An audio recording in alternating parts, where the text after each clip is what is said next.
नमस्कार दोस्तों, कैसे हैं आप सब? ये बताने के लिए नीचे कमेंट बॉक्स में श्री हरे विष्णु ज़रूर लिखें। आज के वीडियो में हम बात करते हैं परिवर्तनीय एकादशी व्रत कथा के बारे में। तो कथा आपको ज़रूर से ज़रूर सुनना चाहिए। कथा इस प्रकार है। युधिष्ठिर कहने लगे कि हे भगवान, भाद्रपद मास के शुक्ल पक्ष के एकादशी का क्या नाम है? इसकी विधि तथा इसका महत्व कृपा करके कहिए। तब भगवान श्री कृष्ण कहने लगे कि इस पूर्ण स्वर्ग और मोक्ष को देने वाली तथा सब पापों को नाश करने वाली उत्तम वामन एकादशी का महत्व मैं तुम्हें कहता हूँ। तुम ध्यान पूर्वक इसे सुनो। इसे पद्म एकादशी, परिवर्तनीय एकादशी, जयंती एकादशी भी कहते हैं। इसे इसका यज्ञ करने से वाजपेय यज्ञ का फल मिलता है। पापियों के पाप नाश करने के लिए इससे बढ़कर कोई उपाय नहीं है।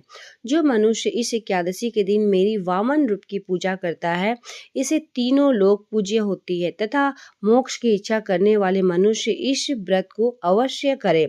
जो कमल नयन भगवान का कमल से पूजन करते हैं, वे अवश्य भगवान के समीप जाते हैं। जिसने भाद्रपद मास के शुक्ल पक्ष एकादशी का व्रत और पूजन किया, उसने ब्राह्मण, विष्णु सहित तीनों लोगों का पूजन किया।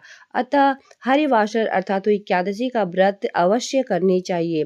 इस दिन भगवान करवट लेते हैं, इसीलिए इसे परिवर्तनीय एकादशी भी कहते हैं। भगवान का वचन सुनकर युधिष्ठिर बोले, हे भगवान, मुझे अति संदेह हो रहा है कि आप किस प्रकार सोते हैं और करवट लेते हैं तथा किस तरह राजा बलि का वांधा और वामन रूप को देखकर क्या क्या लीलाएं की।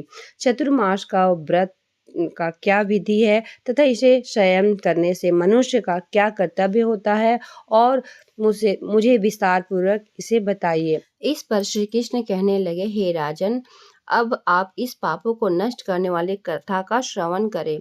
त्रेता युग में बलि नामक एक दैत्य था। वो मेरा परम भक्त था। विविध प्रकार के वेद सूक्तों के द्वारा मेरा पूजन किया करता था और नित्य ही ब्राह्मणों का पूजन करता और यज्ञ का आयोजन करता था।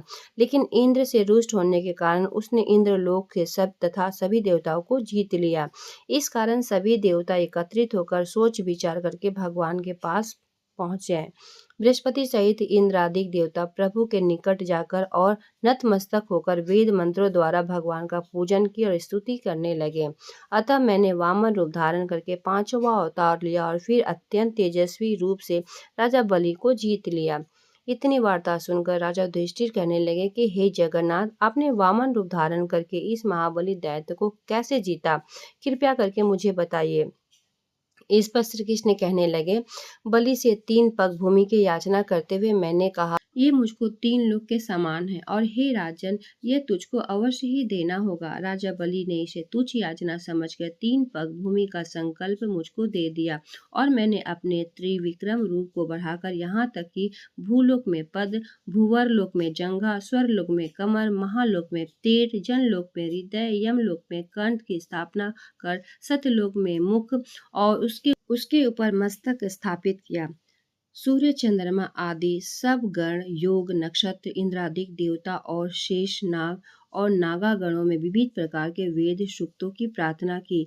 तब मैंने राजा बलि को हाथ पकड़ के कहा कि हे राजन, एक पद तो पृथ्वी, दूसरे पद में स्वर्ग पूर्ण हो गया, अब तीसरा पग मैं कहाँ रखूं? तब बलि ने अपना सिर झुका लिया और मैंने अपना पैर उसके मस्तक पर रख दिया, जिससे कि वो पाताल में चला गया। फिर उसकी विनती और नम्रता को देखकर मैंने कहा कि हे बलि, मैं सदैव तुम्हारे निकट ही रहूंगा। विरोचन पुत्र बलि को कहने पर भाद्रपद मास के शुक्ल पक्ष की एकादशी के दिन बलि के आश्रम में मेरी मूर्ति स्थापित हुई।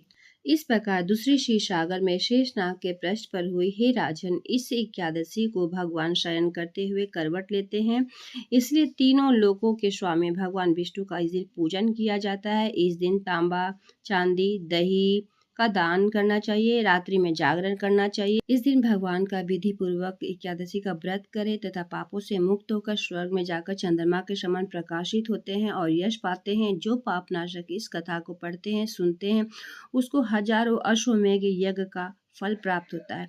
तो इस प्रकार परिवर्तनीय एकादशी का व्रत कथा समाप्त हुई। तो अगर आप व्रत किए हैं या फिर नहीं भी किए हैं, तो कथा आपको जरूर से जरूर सुनना चाहिए। चलिए मिलते एक नए वीडियो के साथ, तब तक के लिए धन्यवाद।